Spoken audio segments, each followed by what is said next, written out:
Добро вечер, ја започнуваме 15-тата епизода од нашиот подкаст за град, архитектура и дизајн. Овој подкаст е поддржан од Солопром, продавница за материјали за интериерот, како домот, така и канцеларијата, и снимана од Урбан FM. Инаку подкастот од Мелеем Скопје, јас сум Сара Симовска, архитект, и го водам овој подкаст. Во епизода гости ни се професорката Стефанка Хаџипецова од Земјоделскиот факултет. Таа е професор во пензија, меѓутоа за нас професорите се за секогаш професори, даскали, и пејзажниот архитект Никола Симовски. Инаку пред да започнеме со дискусијата, да кажам дека можете на линкот на епизодата да се нарачате оваа мајца, чиј што автор е студентката по архитектура Мија и беше резултат на конкурсот за скицирање на поштата на Јанко Константинов. А исто така архитектите може да учествуваат во испраќање на предлози за пешачка улица во центарот на градот до 15 септември. Го продолживме рокот, ве молиме учествувајте, многу е важно ова за нас, заради тоа што сакаме да се издействуваме, да направиме една улица пешачка, која што има огромен потенцијал, и за тоа ни се потребни вашите идеи. Добре дојдовте. Добре, најдовме. Благодарам. Ова е за прв пат за жал, најверојатно архитектонскиот факултет и земјоделскиот факултет не се нешто многу поврзани, барем некога јас сум студирала, не знам како било низ годините. Дали може на почеток да ни го представите факултетот, што учите, што е тоа земјоделски факултет или вашите смерови, не знам дали има смерови уопште, да не запознавате, зашто нашата публика е генерално архитектонска. Мислам дека е многу важно да знаете прво дека јас сум надвор од факултетот скоро 10 години, пензионер сум скоро 10 години, и таму во овој период се случуваат многу промени. Второ што е важно, тоа е дека пейзажна архитектура како насока постои на Шумарскиот факултет веќе 25 години. Не знам зошто не се во јавноста присутни колегите, ама таква образовна програма постои. А тоа е по Шумарски и земјоделски? Тие се два факултета одвоени еден од друг. Добро. Со различни насоки. На земјоделскиот факултет пейзажна архитектура не постоеше како предмет, постоеше предмет цветјарство, и некаде беше тоа твојата генерација прва или не се сеќавам, некаде после 2005 година Така, да. Отворивме уште, односно основавме уште два предмета. Едниот беше планирање, уредување и управување со предели, а другиот предмет беше дизајнирање на градини. Значи, и двата предмета се многу блиски до професијата како што се нарекува во светот пейзажна архитектура. И долго време, неколку генерации, можеби десетина генерации се образуваа во таа насока. Сега е делумно изменета програмата, но за среќа сега има на Земјоделски факултет една ваша колешка архитектка која почна да работи мислам на предмет нацртна геометрија, со намера и амбиција да повеќе да работи на пейзажна архитектура. Значи не е баш дека нема насоки или нема образовна програма, и должна сум уште да кажам дека и на архитектонски факултет постоеше пейзажна архитектура. Јас 3 години држев предавања таму, работев со архитектите како предмет. Да. Тоа беше изборен предмет. И мислам дека беше во склоп на катедрата за, не знам, во чиј склоп, за урбанизам, да. Ми се чини дека така некако беше, но не е тоа толку битно. Не знам сега што се случува на архитектонскиот факултет, меѓутоа знам нешто друго што е многу интересно за архитектите, а тоа е дека во комората на архитекти и други инженери, па повеќе од 10 години не се успева да се отвори оделение за пейзажна архитектура, што е навистина, најблаг збор е да кажам малку жално, бидејќи пейзажна архитектура е секако инженерска дисциплина, не е само уметност. Незината предност е токму во тоа што обединува инженерски знаења или инженерски вештини со уметност, со дизајн и така натаму, нешто слично како кај архитектите. Велам за жал, бидејќи инженерската комора би можела да постави или да се обиде да одговори на низа проблеми што ги имаме во секојдневниот живот во Македонија. Ајде мала дефиниција за пейзажна архитектура, да објасниме, ама на лаик. Значи на човек што појма нема ни архитектура, ни што е ни пейзажна. Ако може... Сакате јас или Никола? И па можете една различна дефиниција да видиме што е за вас пейзажна архитектура. На македонски јазик е многу тешко. Знаете, секогаш треба многу описно. Пейзажна архитектура е дисциплина и наука која обединува инженерски знаења и дизајн, но не само тоа. Навлегува и во едно поле кое што е многу блиску до општествените науки, како што е просторно и урбанистичко планирање. Урбанистичко планирање, знам, архитектите одма ќе го дигнат носот бидејќи е на архитектура, меѓутоа урбанистичко планирање во својата суштина е политика и една општествена дисциплина. Тоа е моје мислење. Пейзажна архитектура, значи, обединува неколку различни области со цел да овозможи да се работи и на уредување и обликување и на јавен простор, и на зелен простор, и воопшто на простор, нели, во поширока смисла, која се допира до многу прашања за животна средина, која допира до многу прашања за донесување одлуки како го користиме земјиштето, на кој начин го користиме земјиштето, која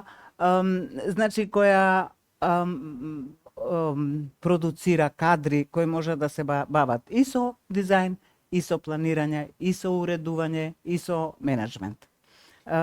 Прилично е широка како дисциплина, прилично многу можности нуди. Никола? Исто така опфаќа многу поголема област од екологија, значи највеќе ние исто така како со професорката кога бев на земјоделски факултет, јас имам завршено таму како дипломиран земјоделски инженер и баш професорката ме запозна со пейзажна архитектура. И јас кога отидов во Америка да живеам, барав школа каде што има пейзажна архитектура и најдов. И кога веќе навлегов во тоа и кога видов што се работи, буквално не е само двор. Ке дизајнираме дворови, не е само тоа, опфаќа многу поголема област, каде од социологија, од географија, од екологија, од архитектура. Значи имавме ние такви предмети каде што моравме да ги учиме и да имаме еден како ќе ги споиме не сите тие работи во еден зелен простор и кои се тие важни елементи. Затоа во Америка е највеќе дистинктивно што е архитект и што е пейзажен архитект. И затоа ги даваат повеќето кога доаѓа до планирање на зелени простори, кога зелени коридори, планирање, генерално и за домашен дизајн кога се работи, ги комуницираат баш пейзажните архитекти. Пошто се работи баш на поголемо ниво, на многу поголеми работи, каде што ние работиме со топографија, водата тука има големо влијание, што навистина на денешно време и веќе е проблем. Така да... Кажи ни за твојот пат, значи од Скопје до Њујорк. Тоа е долг пат. Значи отидов како студент, тоа е баш ги на сите сакам да им кажам дека доколку си на факултет, земја work and travel програмата сериозно, пошто навистина нуди голема можност за да ти се запознаеш со многу работи. Одидов како во 2008 одидов како студент, па се вратив назад, па 2009 пак одидов, па се вратив назад и 2010 веќе одидов таму да живеам. Прво работев како келнер, па се вратив назад да завршам некои предмети, ги имав оставено, ги завршив, ја нострифицирав дипломата што веќе во Америка е признаена како земјоделски факултет и земјоделски инженери. Сега што јас морав да поминам да земам англиска композиција 1 и 2, каде што нормално треба да знаеш да пишуваш на англиски јазик, треба да знаеш да составиш и многу работи. И баш се запишав на факултет, прво како ја земав по орнаментална хортикултура. Исто Каква? орнаментална хортикултура, Каква е таа? нострификат. Декоративна хортикултура, иако и тоа е малце нели збор кој што не е вообичаен Да. кај нас. Тоа значи И имаше неколку Sorry. и нема проблем, имаше неколку предмети за пейзажен дизајн и баш од тогаш почнав со цртање во размер и на што да обрнем внимание кога дизајнираме какви растенија, како ќе се направат тие растенија. Сега што таму завршив, па се префрлив на 4 година плюс уште 4 годишно образование на универзитетот Rutgers, каде што влегов како додипломец, меѓутоа со дипломата што ми беше нострифицирана ми помогна за да ме префрлат во програмата за пейзажни архитекти. И од тогаш ми почна патот за пейзажна архитектура. Беше многу интересно каде што навистина многу научив од таму. Добро, и сега јас се сеќавам дека порано беа да не речам, зелки, као например. Тие декоративните зелки. Сега ќе одам малце пластично. Така. Се сеќавам дека рида едни вака како зелки, вака како наредени во 4 во линија и како буквално како во фарма, а сега како што гледам последните 10 години што пратам барем во Италија како е, многу е по хаотично зеленилото, мислам таков е трендот. Да не е толку прагматично наредена да се прагматично него да е како не средено да изгледа. Па вака генерално. Сега каков е вашиот став во врска со тоа? Каков треба да биде Па каков е трендот за уредување на градини? Генерално, кога ќе размисливе, значи растенијата во природата се групирани во групи. Сега, да, има во линии кога може да се насадат, меѓутоа се зависи од дизајнот. Ако е на пример интенционален дизајн за да бидат тие зелки, зелките ги спомнам дека се во линија, меѓутоа во природата растенијата се во групи каде што доаѓаат од 3 во 5, 8 и многу повеќе. Така да за тоа се креира тој да го кажам како растурен дизајн, меѓутоа сепак има една композиција, има една секвенца, има боја, има ритам и така да. Професорке, вие што мислите, што вас најмногу ви се допаѓа? Кој тип на уредување на градината? Современиот. Ама тоа не значи хаотично. Во природата ништо не е хаотично. Уредувањето на просторот, заправо на градините, бидејќи уредувањето на просторот почнува од градините, од најстари времења бил геометриски. Тоа секако било диктирано од начинот на користење на водата. И долго време е геометриски, скоро до 17-18 век, кога почнува така наречена пейзажно уредување на градините. Версај. Англичаните тука се главни. Не зборувам за источните градини, кинески, јапонски и така натаму. За ова што ни е поблиску нам, нели? Денеска, значи, веќе е надминат и тој пейзажен стил на уредување на градини. Има една смешна изрека. Пейзажните градови понекогаш ги нарекувале переци. Знаете што е перец, нели? Да. Да, тоа е оно пeciво едно целото извртено, бидејќи така се цртале патеките низ градината. Денеска пристапот е сосема поинаков. Денеска е важно да ја познавате екологијата на пределот, да знаете кои се доминантните фактори, да знаете каков е живиот свет, да овозможите тој жив свет да населува одредени зелени простори, а дури и да се поврзува меѓу себе.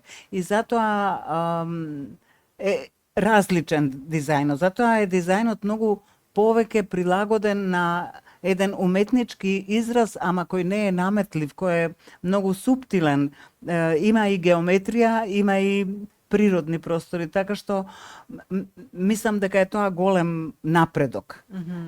Се разбира, секаде се можете да најдете, меѓутоа кога зборувате за градина или за јавен простор, постои одредена разлика. Во градината доаѓаат до израз вашите лични желби и вашата естетика, вашето видување како сакате да изгледат нештата, па дури ако не се убави за повеќе мина, нели?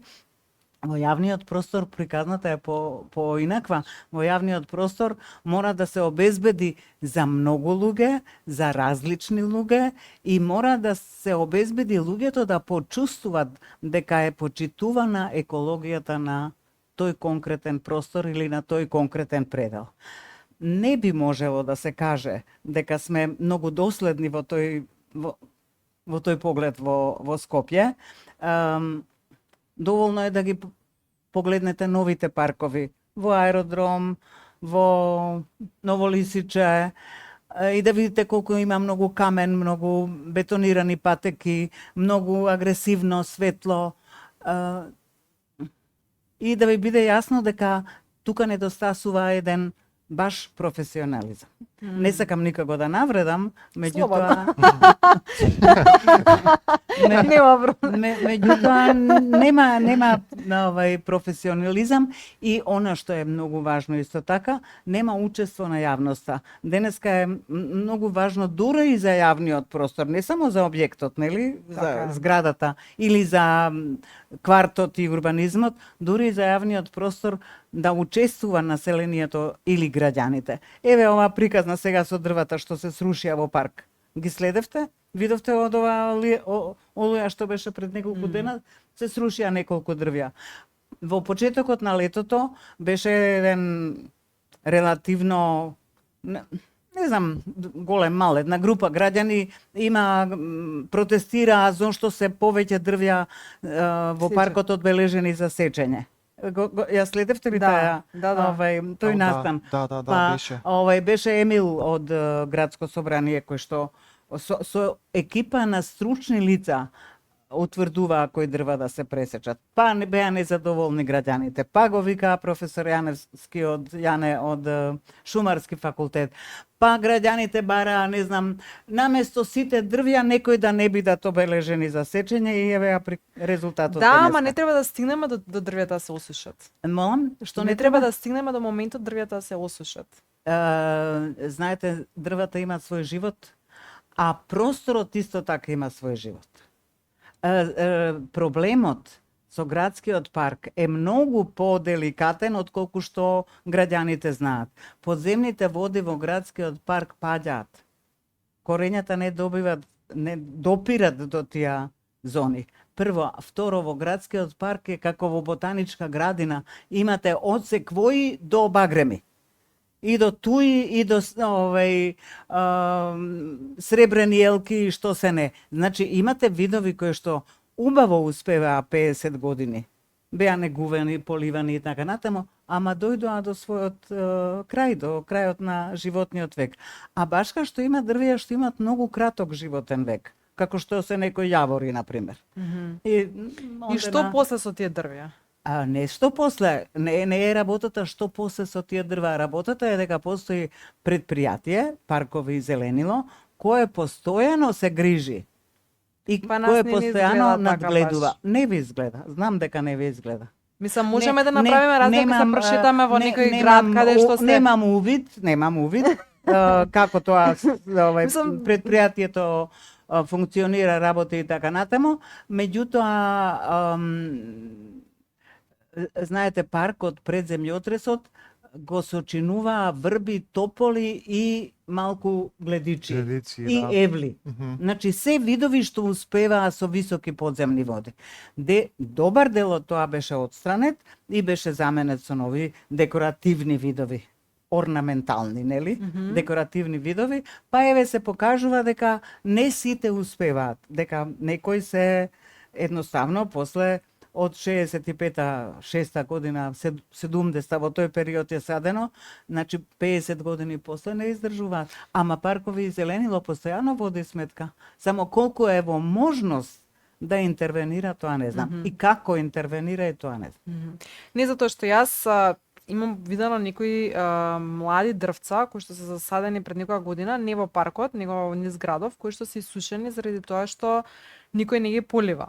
Не велам дека тоа мора да биде паркови зеленило, секој еден од нас може да полее дрво, целата трева низ цело Скопје е жолта, значи буквално Во цела Европа е жолта, ова не ја земајте за пример оваа година. Ова беше катастрофална година. зошто не се користат подземните води за поливање? Во паркот се користат.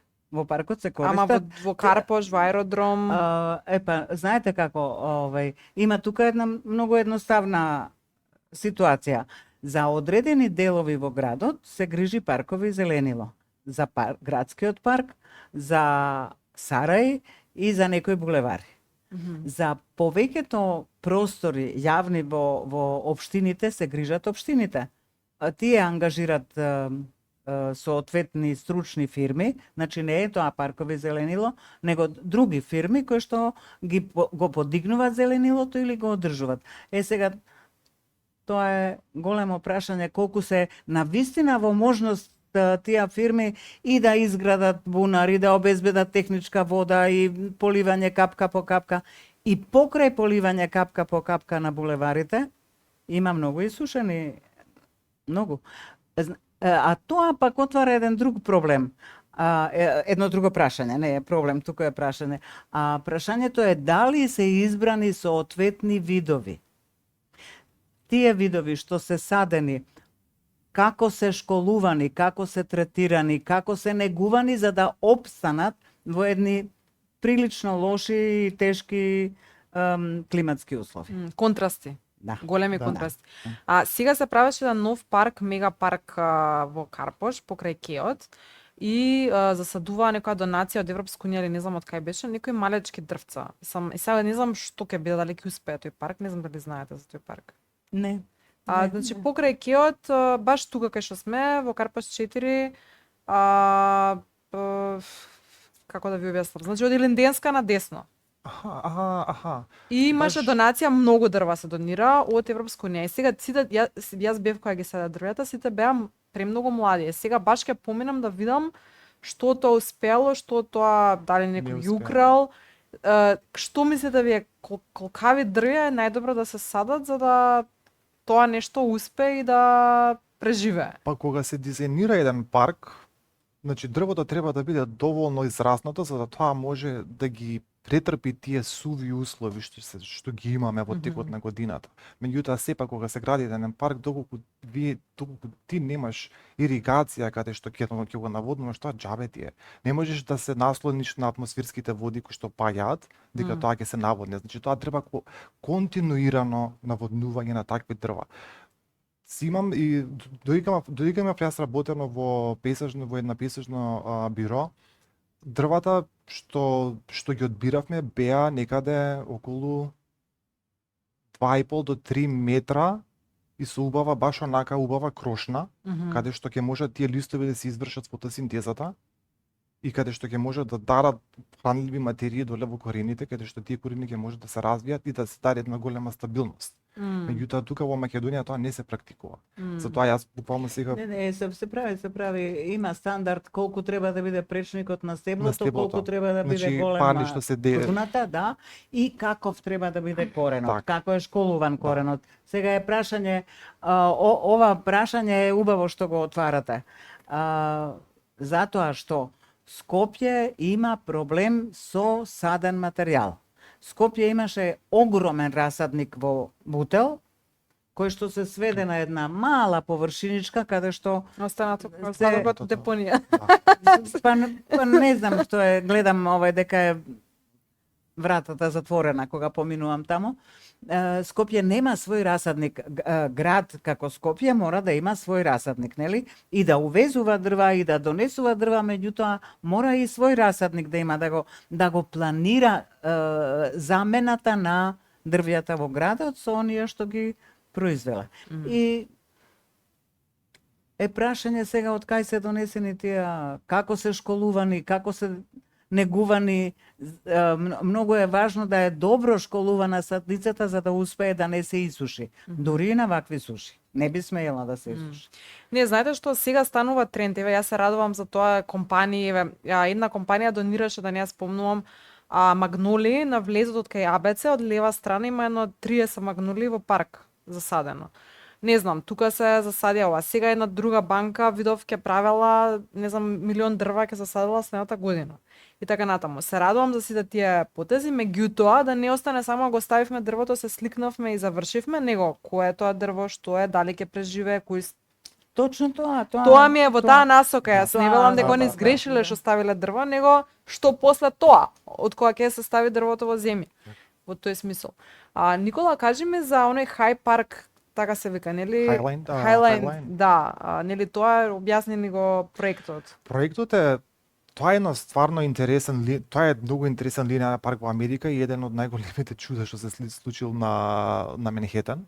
Тоа е стара железничка станица каде што на времето носела, нели, goods, не ми текна македонскиот збор на такви на стока, да кажам, и се има претворено во еден парк. Значи тоа би било паркот и дрвата што следуваат се на некои си две стапки, тоа би било на некои си 40 сантиметри, 60 сантиметри, така ќе му дојде од земја, не земја. Добро, ама потоа има плоча. Значи, потоа е железничката станица, тие што се кај што поминувала на времето, е претворена во тоа, си имаат направено како базени и си има ставено земја, слоеви, каде што веќе има и премногу преинтересно направено. Дел од тоа и железничката како шината што поминувале е оставена. Затоа јас пейзажната архитектура и пейзажниот дизајн е еден палимсест каде што открива историја. Сега тоа тука во Македонија не се применува, меѓутоа и тоа што се примени баш ќе го земам ондека кај старата железничка станица што ги изградија тука моловите, тоа е совршено место, би било совршено место за еден таков палимсест и да се примени баш тој линеарен парк кој што ќе биде конекција со реката Вардар и градскиот парк. Да. Да, тоа е голема колекција. Како би се поврзало со реката Вардар? Би се поврзало, значи тука е позади кај железничката станица, веќе кај што поминува нели возовите кај што идат до железничката станица, веќе има патека која што е Чекај, старата или сегашната? но и старата со новата. Добро. А порано рампа како што поминувала, тука тоа може да се направи како зелен коридор, да се конектира до железничката, од железничката да се конектира со реката Вардар. Сега тука голем проблем стана и сајмиште. Ќе го спомнам и сајмиште тука на времето што беше, што го изградија молот. Таа би била супер конекција да се конектира со Гази Баба. Меѓутоа тоа не се нема десено. Сега овој линеарен парк во Њујорк конектира многу големо пространство на авени и на улици. И се уште е во фаза на градење и се уште се продолжува. Зошто е битна таа конекција, таа врска? Таа врска е битна за луѓето можат да стигнат од точка А до точка Б без да идат на улица. Со точак. Меѓутоа, Освен тоа, дали е важно за климата, дали влијае за птиците, дали влијае за нормално пчелите? влијае, значи се креираат тие зони и бафер зони каде што ти му возможуваш на животните да одат, да мигрираат од едно место кон друго. Меѓутоа во Њујорк имаше еден проблем со гулавите и висококатници. Ги градат многу висококатниците и птиците буквално огледало мислат дека ќе може да поминат. Самата птица студира и паѓа доле на земја. Добро, да се вратиме со железничката станица. Често сме ја зборувале железничката станица, особено сегашната, значи не старата, особено просторот долу, кој што е празен и е само паркинг и е апсолутно ништо, а може да биде градина. Приубав парк. Да, приубав парк и со содржини. Друго нешто што мораме да разјасниме е нешто што архитектите се во заблуда дека над плоча не може дрво. Може. Колку сантими може дрво над плоча? Па еве Затоа што голем дел од архитектите го забрануваат тој процес и јас само им покажувам примери дека може. Тоа сега веројатно од некој тип на дрва можат, не знам. Може, секое дрво може да се направи на плоча. Еве во Њујорк имаме rooftop gardens што се и буквално се носат на вистина големи борови. Трговски центар, да. Во Скопје? Да, значи може и баш кој 60 сантиметри би било доволно. Така е. Да, само да не да биде баш да си има простор за корено, да си Ама дали во даден момент ќе надрасне таа? не. Не, И дали дрвото расте колку што му е дозволено? Како функционира тоа? си расте нормално дрвото. Значи буквално си расте нормално, нема никаква препрека. И грмушка да се стави една обична грмушка, пак ки си ги врши функциите. Јас баш се чудев баш тогаш кога учев писана архитектура и баш таа година го пушта Што Highline. буквално на архитектонски факултет те буткаат ако стаеш дрво над паркинг. Буквално. Тоа е многу погрешно. Буквално. Не, е многу И јас погрешно. сум Што? викам на архитектонски факултет те буткаат ако ставиш дрво над подземен паркинг, као ти си прост, ма разбираш, поима немаш. А у суштина има милион примери во свет, нели? Во Сакси па на Плочник има дрва, доле има подземен паркинг, има Сакси, Да. има елка цела огромна. Да. Може се ако имаш пари. И ако имаш знаење. Нормално. Да, А за- значи без знаење и без пари е навистина тешко. Ја може ли да се вратам Секако, на една секако, тема секако. за која ја сметам дека е доста интересна. Велите со уличното зеленило или со не знам какви линеарни паркови може да се поврзе Вардар и градот. Постои една студија озеленување и пошумување на град Скопје, во која се залагаме, еден поголем тим учествуваше во изработка на таа студија, се залагавме во Скопје да има обезбедено така наречени биолошки или еколошки коридори, кои денеска и дури во Законот за урбанистичко планирање се нарекуваат еколошка инфраструктура. Се залагавме, значи, еден голем појас на левиот брег на Вардар, од Зајчев рид, преку просторот на околу аквадуктот, преку Калето, универзитетскиот кампус, Природно-математички факултет, Ботаничката градина, Дендролошкиот парк на Шумарски факултет, да биде една голема зелена зона во која што можеш да преминуваш од едно на друго место. Се разбира, тоа не е празен простор, ќе биде фрагментиран, ама ако се обезбедат премени, тогаш добиваме една голема зелена зона. Се залагаме се уште коритото на Вардар, крајбрежјето на Вардар, да остане јавен зелен простор како што беше планирано уште 65-та година. И тоа не е случајно така планирано. Планирано е поради два важни фактора. Прво, тука е сеизмички многу активна зона, значи ризикот е голем, и друго, подземните води беа високи. Велат луѓе што живеат овде покрај Вардар, Карши Сити Мол, дека по капиларен пат водата им стигнува до втори спрат.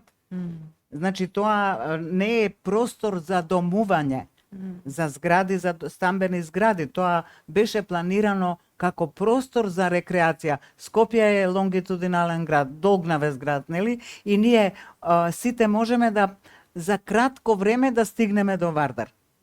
За релативно кратко време, нели? И од левиот и од десниот брег. И ќе беше добро да биде непрекинат тој зелен простор, особено со зелен простор на Лепенец и на Треска. И тогаш да врви се до Зелениково и до клисурата Кепчиња. Тоа ќе беше еден фантастичен простор. Се уште има шанси некој.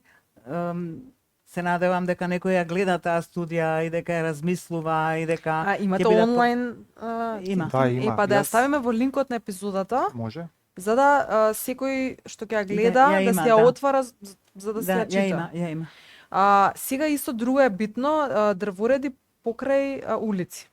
Сите можеме да забележиме, нели особено во летните месеци, дека температурата е значително различна. Еве, на пример, се движам по Ленинова, цела Ленинова е со липи. Меѓутоа, аз кршнам десно баш онамо кај Тото еден ресторан што е, одма осеќаш 5-10 степени повеќе пекол. И сега Пекол. тој пекол е на улицата, тој пекол е во становите внатре на зградите, зборуваме за звучна изолација и така натаму.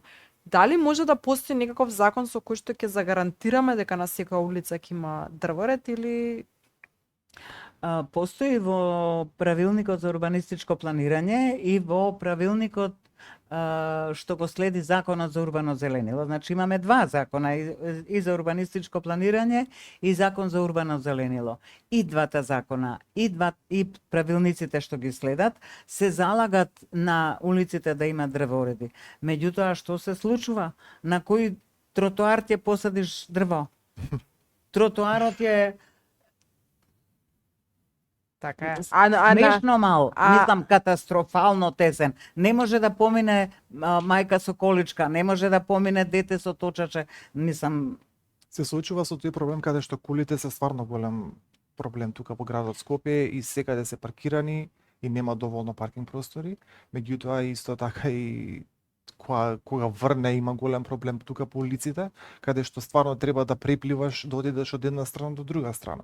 Тука е малце не е убаво изнивелирано и не е добро конектирано со цевки, каде што тие цевки ќе ја собираат таа вода и некаде ќе ја насочуваат и ќе ја носат. Еве, например, зашто ги имаме тие bioswale ги викаме тие. Како? Bioswale. Океј. Тие се водни градини каде што лицето од водата се собира во мала жардинјера, каде што во таа жардинјера има под незе цевка и има растенија врз цевката.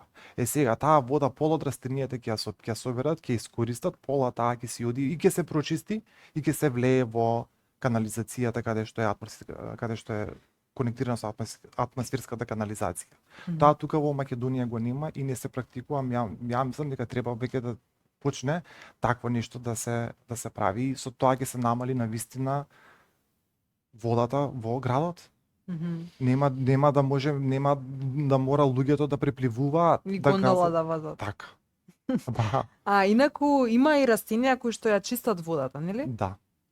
Што Има растенија што ја чистат водата. Водата буквално, не знам доколку се сеќавате, уште биологија во основно како се прочистуваше, нели ќе ставиме во инка, па во таа инка ќе ставиме филтер, па во филтерот ќе ставиме почва и ајде ќе сполееме вода. Па се излегуваше чиста. И тие растенија, има многу растенија што ја прочистуваат таа вода. Сега не знам баш точно кои видови, меѓутоа Дали имаме има шанса многу. да ставиме такви растенија за да го Да. чистиме Вардар или немаме шанса? Имаме шанса. каде во Вардар? Еве врбата може нешто да Не знам, не ми е познато што може во Вардар, затоа што не ми е познато што може во Вардар. Апропо водата, да. проблемот е малце поголем. Затоа што поројните канали што беа изградени за да го заштитат градот од поројни води од водно, се затворени. Ете. Затворени. Но каде се тие канали? Од Козле, кисела вода да. до Ѓорче Петров. Цел појас на водна. Тоа треба да се има континуиран пат таа вода да се тече. Не треба да Ние сме навлезени во еден сушен период. Нели? И сега кога Скопје многу интензивно се гради, па дури кога градат куќи над тие канали, не се среќаваат луѓето со тој простор, со тој проблем, бидејќи немаме ситуација да имаме многу вода и многу и плюс го имаме пошумено водно. Водно е зелено, водно ја задржува водата заради таа пошуменост што ја има сега. Но никогаш не знаеш кога може да се случи проблем. Така, И не тоа што си го имал како некоја безбедност и сигурност е жално да се затвори. Жално е многу благ збор. Нема да бирам Не, друг збор. ова е исто друг проблем е што нема подземен катастар, нели, за точно за цевките каде одат. Да. Значи нема таква скица каде што Ја мислам дека има. Јас како што слушам, Мислам дека па има. да, ама дали е таа точна? Веројатно дека не е точна, бидејќи ние како граѓани сами се преклучуваме на бандери за струја, Да. сами се преклучуваме на цевки за вода, све сами правиме, нели? И како ќе има?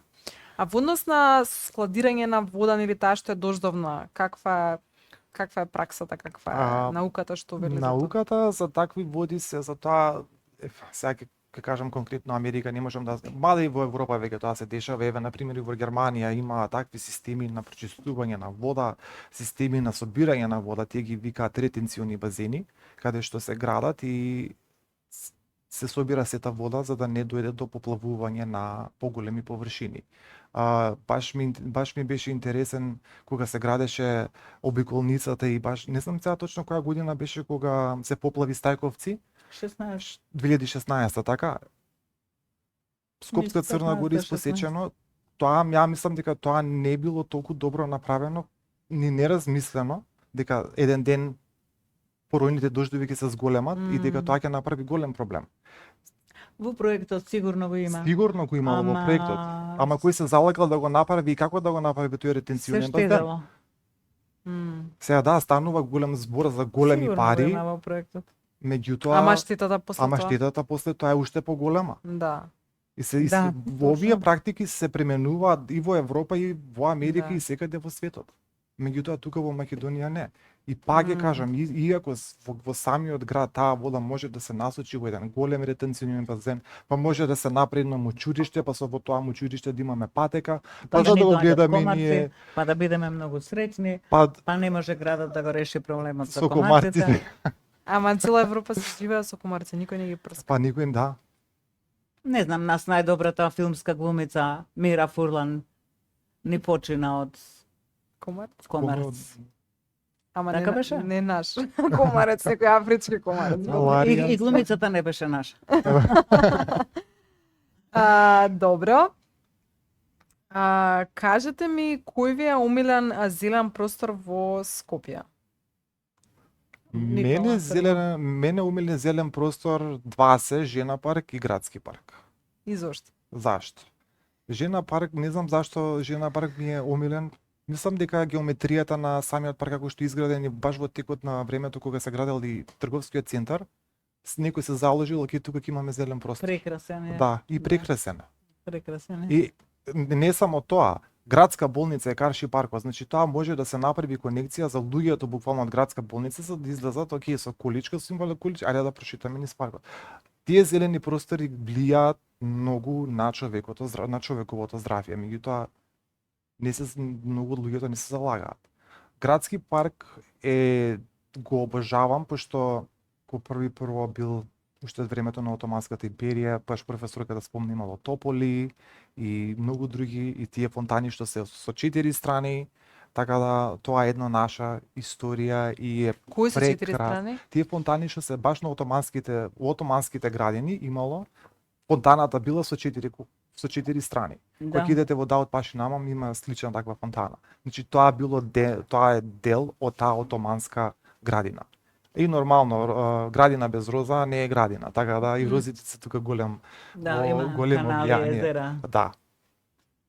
И интересно е што и убаво ја имаат со базенот што е кај што се собира водата во Градски парк, тоа може таа вода да се собира од улиците и директно да се направи во тоа езеро, Пренасочи. да се пренасочи. Се кога гледаме планови, значи се е поврзано е се е одоздола. И може тоа има, значи за Знаеш, тоа водно се вика водно заради водата, капиште, Да. затоа што капи. капи. На вас професорке кој ви е омилен зелен? Тоест два. И жена борец паркот и градскиот парк. И меѓутоа јас бидејќи живеам во подножјето на водно, многу повеќе го користам водно. Отколку да запалам кола па да одам до градски парк.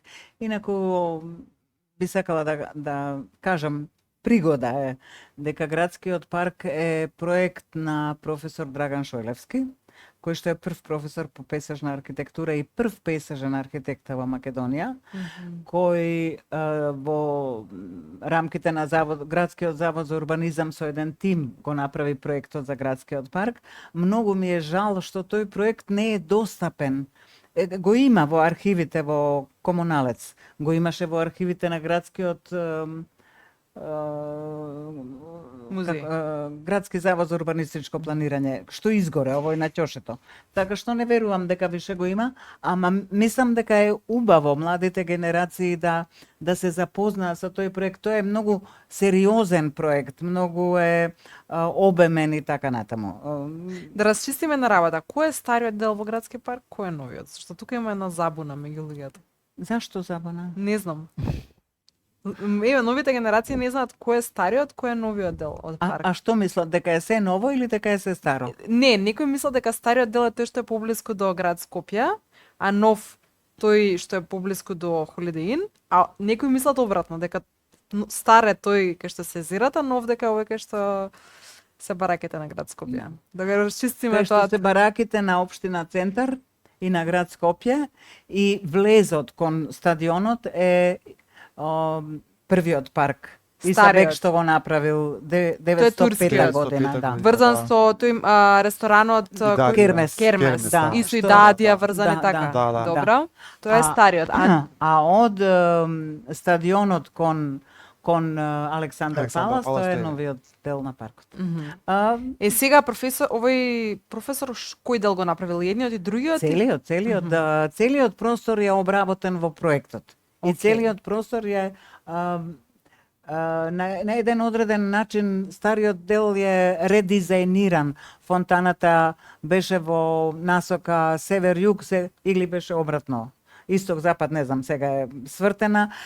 Вегетацијата е сочувана, патеките се сочувани, меѓутоа тој продорот од фонтаната Лотос кон стадионот е нов редизајниран.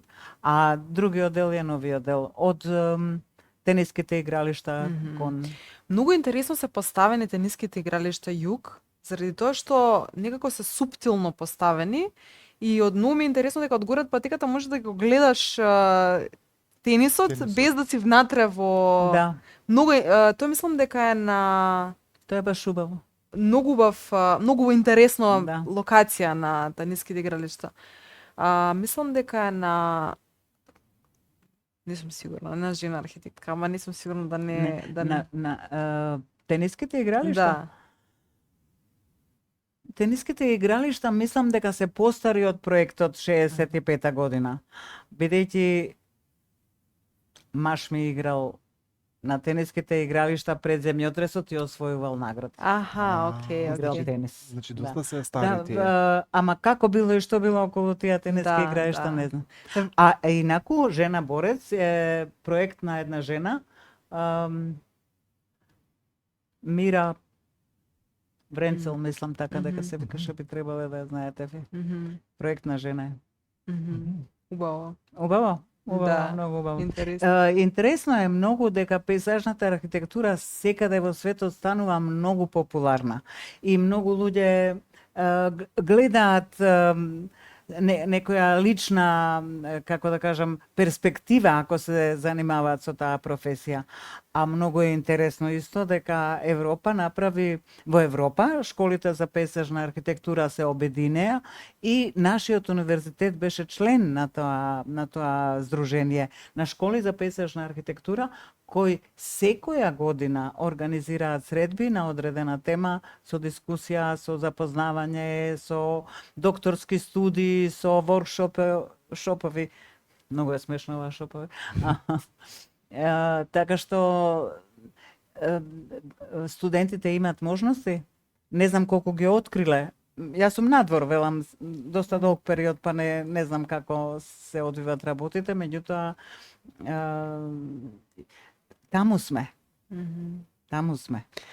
Никола, мене е на пример еден линиски парк, не е парк, ама дрворед, на пример Максим Горки со розивите, нели дрвја. Сега Не се розови дрвја, туку се јапонски цреши.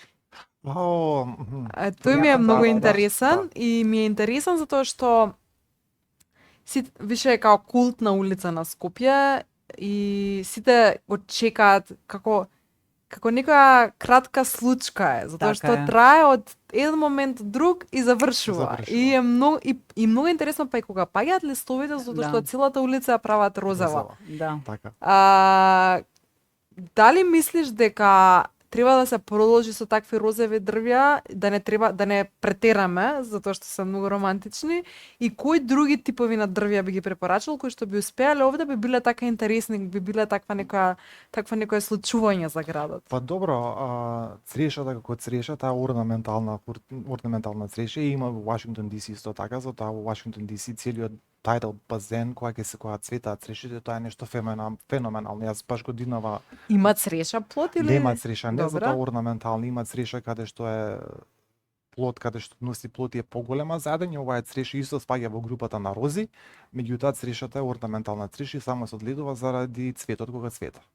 Да, обично црешите имаат мала поплиток коренов систем и може некојаш да направат проблем во издигање на поплочените тротоари. Меѓутоа Максим Горки е преубаво лице со црешата. Ја мислам дека тоа треба да се продолжи тука. И баш сега нели ме леем што има поставено за редизајнирање кај Грчка амбасада Да. таа улица, таа конекција со Максим Горки би била феноменална и таму би се посадили цреши. Сега Треба да се премости булеварот. Да. Да, за да се премости. булевар. Сега за дрворед има различни, се зависи што сакаме да добиеме во дизајнот. Меѓутоа тоа дрво треба да биде како ќе му биде функцијата. Мене најомилени дрва ми се гледиција триакантос. Како се Кој викаат? Гледиција. Гледичија? Да, пошто многу е ситен листот и буквално кога поминуваш под нив тие перкулираат светлина и од една страна ти перкулира светлина, од друга страна ти дава и сенка. И од друго дрво што ми е интересно е платанот. Платанот церифолија. Тие креираат чинар. Така. Да. Тие креираат толку прекрасен простор каде што кај што живеам во Америка има такви. Кога поминувам по тоа, буквално се осеќам удобно и не знам, ме прави некако среќен да бидам баш тоа дрво. Пошто кората на дрвото е интересна, листот е интересен, И паркингот кај нас, шиот факултет е целиот оштетен. да, Сега во Грчка видов едни дрвја, мислам дека и во Скопје ги имаат засадено, како памукче им е листот. Не знам како, што дрвја се тие. Како розевки имаат, ама како памукче. И немаат само розевки, жолти. На албизија, мисли. На албизија, мислите. Да. Овај се Таа многу цвета, обилно цвета. таа албиција некои ја викаат дека е инвазивна многу. Што значи тоа? Инвазивно е што многу расте, значи премногу се шири. Аха, Што некои ја сакаат, некои не ја сакаат. да. Во Америка, на пример, не ја сакаат албицијата, пошто е инвазивна, баш што ја А за липата, што мислите, скопската липа што не ја сакаат, зашто алергија прави? На времето не правеше, меѓутоа на денешно време алергените се многу поизразени и липата стварно може да направи голем проблем. И тие белите што летаат во еден период, нели Да. во мај, од липата, Не, од што се? од тополите. Топола е таа, тополите. да. Да се вратиме само на дрворедите. Да не го заборавите дрворедот на улица Македонија од лириодендрон. Лириодендрон тулипифера. Веројатно не сте поминале, а и не знам дали формирала цвет, таму Се тоа уште. дрво дали формирало цвет. Тоа се едни прекрасни цветови како тулипифера, затоа и се вика дека личи на цветот на лале. На лалето. Се жолти со портокалова основа. И да не заборавиме на чинарите на улица, како се каже, оној булеварот што оди од Бит пазар кон кај што тие се прекрасни чинари и не може да се реши проблемот со се обраќаат затоа што Во пречат Чаир? во Цветан Димов. Да, во Аха, Чаир. да. што има во средина. Да. А да, стварно, таа улица е прекрасно подценка. Прекрасно. Да. Да. За жал, архитектонски доле е ужасно решена со некои дуќања. То се надевам дека ќе продолжи трендот на еден рама на рушење на тие секакви изградени елементи ќе дојде кај нас наскоро, меѓутоа да, прекрасно осенчено. Мислам, тоа се три дрвореда во Скопје кои не треба да се чекаат. заборават некако. Да се заборават, така. Црешите прават најголем впечаток, точно, ама и лириодендронот е прекрасен. И јако се малку прерастени дрвјата, не се добро одржувани кроните, треба да бидат малку пониски и пошироки, а ова со чинарот е тежок проблем. Многу тежок, Што е проблемот? нерешлив. Па не можеш таму да обезбедиш да биде двонасочна улицата. Не може. Таму има се на таа улица, и дрва, и коли, и ѕидови, Да, и подзидување, да. и кафани, Да. и занечиски работилници, се нешто. Мислам, релативно е долга улицата, не е мала дистанца. Али не дај Боже да му текне на некого да ги сече чинарите. Тоа ќе биде страшно. Жално ќе биде тоа. Да, во Европа, јас знам, сега барем за Италија, зашто јас таму имам магистрирано, таму на пример секое дрво е архивирано и буквално имаат архива со име и презиме на дрвото. Да. И знаат од векови наназад кое дрво било на ова место, кое дрво го заменило во дигитални архиви така натаму. И овие што се пагреми, мислам дека се викаат италијанските, што се прават поред пат, високи зелени дрвја, мислам дека се пагреми. Чемпрези. Чемпрези, да. Никола Значи, другарка ти не ти ја Чемпрез. подготвил. па затоа сме ние на интервју за да научиме, затоа што толку знаеме ние архитекти, чемпрезите. Преубаво. И они нели прават, буквално биле Да. поставувани поред автопат, за да ти кога гледаш од тука да знаеш како оди улицата, да ти дадат некоја насока. Насока, така. И тие се како целини заштитени, значи нема пипање. Тоа е историска приказна. Сега кај нас нема такво нешто заштитено, претпоставувам. Никола, сакаш ти нешто да кажеш или ја Сакам- да се надоврзам сакам со да две кажам- интересни теми? Ајде, Океј, ти сакам прво да па кажам ја. баш кога спомна дека секое дрво архивирано, кога се прави еден лински план. Буквално и тоа би било planting план. Ние во школа не учеа, имавме посебен семестар за дизајнирање со растенија. Мораш секое кругче да се обележи какво дрво е. За да се има прегледност, ете како што спомна ти, уште од векови наназад, да се има што е посадено во тој баш во тој простор. И ја мислам дека тоа е од големо значење и за архитектите и за пейзажни архитекти. За среќа, Скопје направи зелен катастар. Има такви податоци. Каде се дрвата, кои дрва се, колку се стари, има таков зелен катастар. Доста инвестираше градот во тој зелен катастар. Баш пред известно време добив за општина Центар зелен катастар. И законот за урбано зеленило вели дека кога почнуваш да работиш урбанистички план, дали е детален или е генералниот а за генералниот потешко, нели? Ама за деталните планови мораш да го користиш зелениот катастар како основа кога правиш развоен план, како што е урбанистичкиот план. Значи има Скопје такво нешто што не е многу популаризирано, не е јавноста доволно запознаена. И веројатно се случува да нема секоја година доволно средства за да се континуирано да се следи состојбата, нели, каква е состојбата со дрвата. Ја би сакала уште нешто. Рековте вие како културно-историски споменик, нели? За жал, се уште не постои слух дека зелените површини, создадените зелени површини, парковите, скверови, што и да е, нели, од јавен карактер, не зборуваме за приватни убави градени, некои од нив треба да бидат заштитени како историско, градителско и уметничко наследство. Постои можност во Законот за заштита на културното наследство. Точно е наведено дека и паркови можат да се прогласат како наследство, како културно наследство и се залагавме и во оваа студијата за Скопје и во некои други студии во кои учествував, градскиот парк да го заштитиме како историско и културно наследство на Скопје.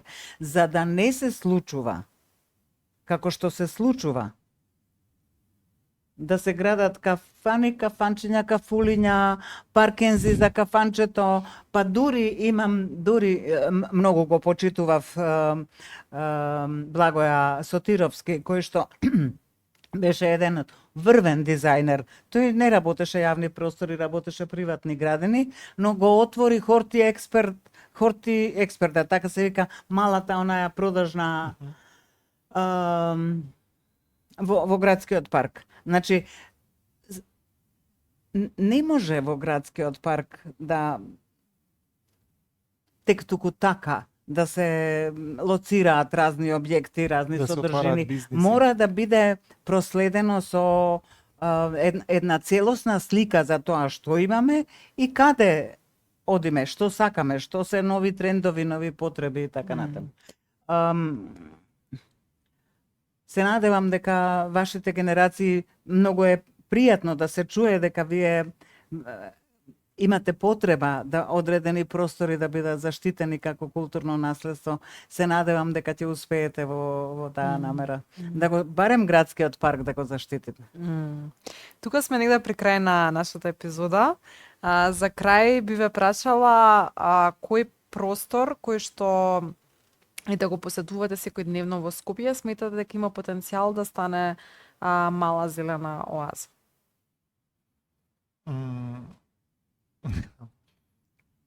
Јас дека живеам во Драчево и ова не е мал простор, ова е многу голем простор и баш ќе допрам до постиндастријал песаж Охис. Ја мислам дека тоа би било некаде би прераснал во еден преубав постиндустријски парк.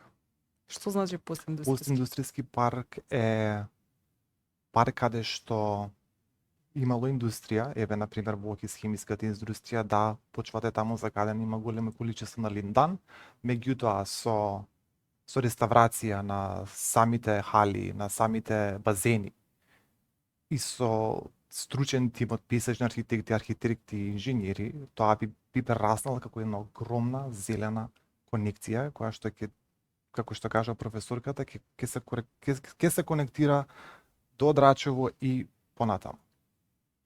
Тоа би баш и работев на едно истражување на тој простор во Америка. Мислам, пишував као статија како може да се изработи тоа, меѓутоа кога ги побара да ми дадат плановите, сакав би за магистратура да го спремам тоа, не ми ги дозволија и се префрлив на сосема нешто трето. Би ми било визија однака да го видам баш тој простор како еден огромен постиндустријски парк. Добро. Јас во последниве години многу често размислувам за тоа дека се потребни малски паркови.